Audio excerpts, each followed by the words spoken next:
దేశవ్యాప్తంగా petrol, diesel ధరలు పెంచుతూ ఆయిల్ కంపెనీలు నిర్ణయం తీసుకున్నాయి. దీంతో రవాణా రంగంపై తీవ్ర ప్రభావం చూపనున్నాయి. నిత్యావసర ధరలు కూడా పెరిగి తమపై భారం పడుతుందని సామాన్య ప్రజలు వాపోతున్నారు. కావున ప్రభుత్వం ఆలోచించి నిర్ణయం తీసుకోవాలని కోరుతున్నారు. ఇక ఇదే అంశానికి సంబంధించి ఏలూరు నుంచి మా ప్రతినిధి రాంబాబు మరింత సమాచారం అందిస్తారు. పెట్రోల్ రేటు పెంచడంతో సామాన్యుడు అయితే అవసరపడుతున్న పరిస్థితి. అదే ఒక్క పెట్రోల్ రేటు ₹3 పెంచినప్పటికీ కూడా ఇది అన్ని రకాల ఏదైతే ట్రావెల్స్ మీద కానీ అదే రకంగా ప్రతి ప్రజల మీద కూడా ఇది పడే అవకాశం ఉందని కూడా సామాన్య పేర్కొంటున్న పరిస్థితి. మొత్తం కొంతమంది నడికి తీసుకునే ప్రయత్నం చేద్దాం. సార్ మీరు చెప్పండి, పెట్రోల్ రేటు పెరిగింది కదా, ఇది ఏ రకమైన ప్రభావం చూపించే పరిస్థితున్నారు సామాన్యులు? ఇప్పుడు పెట్రోల్ రేటు ₹3 పెరిగినా సరే అది ప్రతి అన్ని రంగాల మీద ఆధారపడి ఉంటది. ఓకేనా? అలానే ఇప్పుడు ఇక్కడ పెట్రోల్ లీటర్ ₹3 పెంచారు. అదే బయట ఆటో డ్రైవర్ ₹3 పెంచలేరు కదా, అది మహా అయితే ₹5 ₹10 పెంచుతాడు. ఇప్పుడు ఇక్కడ ₹3 కాస్ట్ అక్కడ ₹5 ₹10 అవుద్ది. అక్కడ ఆటో డ్రైవర్ అనే కాకుండా అది ఇంకా క్యాబ్ డ్రైవర్ అనే బస్ అని సంథింగ్ అన్నింటి మీద పెరుగుద్ది. ఈ రోజు పెట్రోల్ పెరిగింది, రేపు ఇంకా నిత్యావసర సరుకులు కూడా పెరుగుతాయి కంపల్సరీగా. ఇప్పుడు ఏ నిర్ణయం తీసుకున్నా సరే అన్ని ఆలోచించి నిర్ణయం తీసుకోవాలని అనుకుంటాను. పెట్రోల్ అనేది ఒక ₹3 సరిపోతాం. అన్ని రకాల మీద కూడా ప్రభావం చూపించే పరిస్థితులు ఖచ్చితంగా ఉన్నాయి. అందులో ప్రభుత్వాలు ఏం చేయాలి? మరి దానికి ప్రభుత్వం కూడా ఆలోచించి ఏదైనా నిర్ణయం తీసుకోవాలి. మరి కొంతమందిని అడిగి తీసుకునే ప్రయత్నం చేద్దాం. సార్ మీరు చెప్పండి, కేంద్ర ప్రభుత్వం పెట్రోల్ రేటు ₹3 పెంచింది. ఈ ₹3 పెంపు అనేది పెట్రోల్ కు పరిమితం అవుతుందా? మిగతా వస్తువులు కూడా పెరిగే పరిస్థితులు ఉన్నాయి? అన్ని విధాలా పెరుగుతుంది, అన్ని రకాలుగా పెరిగింది. ట్రావెలింగ్ ఏంటి అన్ని రకాలుగా, ఒకటి కాదుగా. పెట్రోల్ పెరిగిందంటే మొత్తం భారం పడినట్టు. మొత్తం అన్ని విధాలా కూడా మనకి మార్కెట్ లో అంతా రేట్ పెరిగినట్టే. అంటే ఈ ప్రభావం భవిష్యత్తులో నిత్యావసర వస్తువుల మీద కూడా పడే పరిస్థితులు ఉన్నాయి. అన్నిటి మీద పడుతుంది. నిత్యావసరం అంటే అన్నిటి మీద, వెహికల్స్ మీద అంటే అన్ని విధాలా పెరుగుతుంది. అన్నిటి మీద ఇంక్లూడింగ్ ప్రభుత్వాలు ఏం చేయాలంట? ప్రభుత్వాలు అంటే ఏం చేయాలంటే దాన్ని సవరణ చేయాలి. ఏదంటున్నా చూసి అంటే ఈ 4 రాష్ట్రాలు అయిపోయిన పెంచాడని అనుకున్నాం. పబ్లిక్ అలాగే పెంచాడు. ఈ రిజల్ట్ బట్టి అతను పెంచాడు. అది 4 రాష్ట్రాలు అయిపోతే ఎలాగ పెరుగుద్దని అనుకున్నాము. మొన్న కూడా టైట్ అయింది కదా, టైట్ చేస్తే ఇప్పుడు అనుకున్నాం పెంచుతాడని. అన్ని విధాలా ఇంక్లూడింగ్ మొత్తం పెరిగిపోతండి. రేట్లు అన్ని పెరిగిపోతాయి టోటల్ గా. ప్రభుత్వాలు ఏం చేయాలంట? దాన్ని సవరణ చేయాలి. మరి ఏదో రకంగా తగ్గించడం అంటే సవరణ అంటే ₹3 ₹4 పెంచింది, దాన్ని ఏదో ₹1 ఎంతో తగ్గిస్తే ₹2 సరిపోతుంది. పెట్రోల్ రేటు ₹3 అయినప్పుడు కూడా సామాన్యుని మీద భారం పడుతుంది అంటున్నారు సామాన్య ప్రజలు. ఇక్కడ మంటపడుతున్నారు అని తెలిసి ప్రయత్నం చేద్దాం.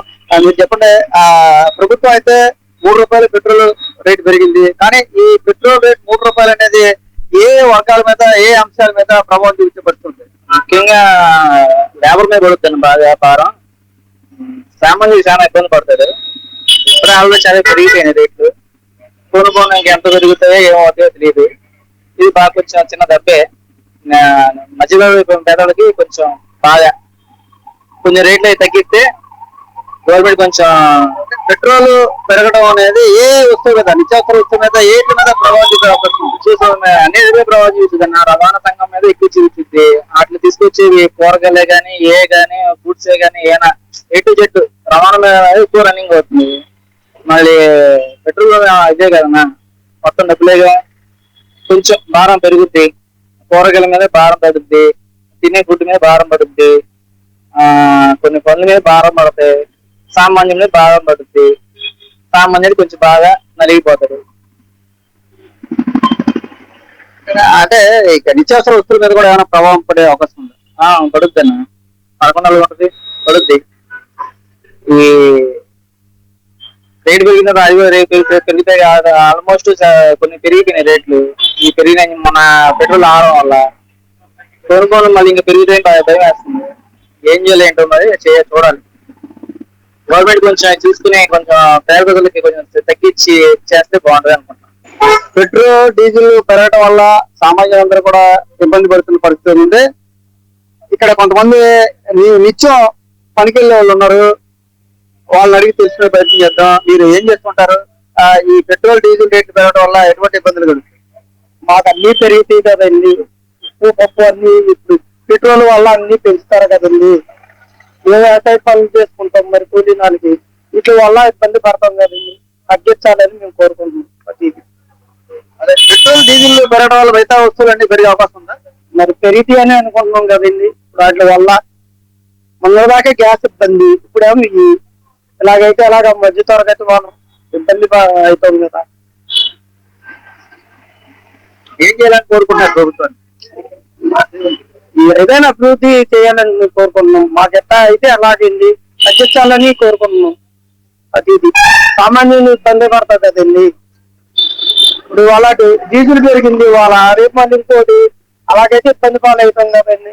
కేంద్రం పెంచిన ఈ పెట్రోల్ డీజిల్ రేట్ల వల్ల సామాన్యుల మీద ఖచ్చితంగా ప్రభావం చూపిస్తుందని పేర్కొంటున్నారు సామాన్యులు. ఎందుకంటే ఈ పెట్రోల్ డీజిల్ పెరిగితే రవాణా రంగం మీద ప్రభావం పడుతుంది. రవాణా రంగంతో అన్ని నిత్యావసర వస్తువులు రవాణా రంగం మీద ఆధారపడి ఉన్నాయి కాబట్టి ఖచ్చితంగా ఉప్పు పప్పు అని తేడా లేకుండా అన్ని రకాల నిత్యావసర వస్తువుల మీద కూడా ఖచ్చితంగా ప్రభావం పడుతుంది. ముఖ్యంగా సామాన్యుడు పేద తరగతి ప్రజల మీద మాత్రం ఖచ్చితంగా ఈ పెట్రోల్ డీజిల్ భారం ఖచ్చితంగా పడుతుందని కూడా వీళ్ళంతా పేర్కొంటున్నారు. కేవలం ప్రభుత్వం 3 రూపాయలు పెంచినప్పటికీ కూడా 3 రూపాయలు అని చెప్తున్నప్పుడు కూడా చాలా కీలకమైన పెట్రోల్ డీజిల్ రవాణా రంగంతో పాటుగా నిత్యావసర వస్తువుల మీద ప్రభావం చూపించడం వల్ల పేద మధ్యతరగతి ప్రజల మీద తీవ్ర ప్రభావం పడుతుందని కూడా వాళ్ళంతా ఆవేదన వ్యక్తం చేస్తున్న పరిస్థితి. తెలుగు నుంచి శ్రీనివాసరావు, రాంబాబు, 99.